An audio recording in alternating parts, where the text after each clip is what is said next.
ঠিক আছে পরিবার, আজকে খালের বাঁধের কাছে মাছ ধরার জাল ফেলা হয়েছিল। আমরা অনেক মাছ ধরেছি, প্রায় 70 কেজি বিভিন্ন প্রজাতির। আমরা এখন এখানে আছি এবং কাকা ইতিমধ্যেই 25তম বার জাল ফেলেছেন। কারণ মাছ ধরা শুরু হয়েছিল অনেক বৃষ্টির মধ্যে এবং রেকর্ড করা সম্ভব হয়নি। কিন্তু দেখো, মাছগুলো জালে ধরা পড়েছে। এখন কাকা নৌকার তলায় থাকা সবাইকে বের করবে। বৃষ্টির সময় আমরা এটাকে ধরেছিলাম। এখানে সে সবকিছু ধরে ভাই, এমনকি কাকড়াও।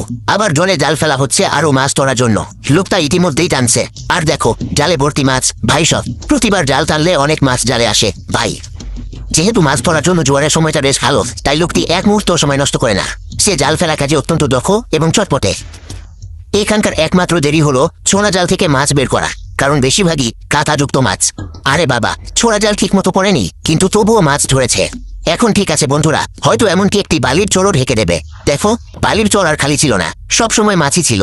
সবাই মিলে আমরা বন্দরে পৌঁছালাম বিদ্যমান সব প্রজাতির অনেক কেজি মাছ নিয়ে। আমি এখানে মাছ ধুয়ে বাক্সে ভরছি। বিশ্বাস করতে পারছি না যে আমরা এত মাছ ধরেছি। মনে হচ্ছে ইস্টার খুবই প্রাচুর্যময় হবে। আজ সমুদ্রের হাওয়া মাছের জন্য দারুণ ছিল, তাই না পরিবার? বাক্সটি প্রায় ভরে গেছে শুধু বড় মাছ দিয়ে, এবং আরো অনেক মাছ তোলার বাকি আছে। তুমি পাগল? শুধু এখানে লক্ষ লক্ষ মানুষের জন্য এমন একটি স্টু তৈরি করা হয়েছে যাতে তারা ভালোভাবে খেতে পারে। এখন শুধু এই পাকা মারাকারের দিকে তাকাও, ধরা পড়া মাছগুলো অসাধারণ।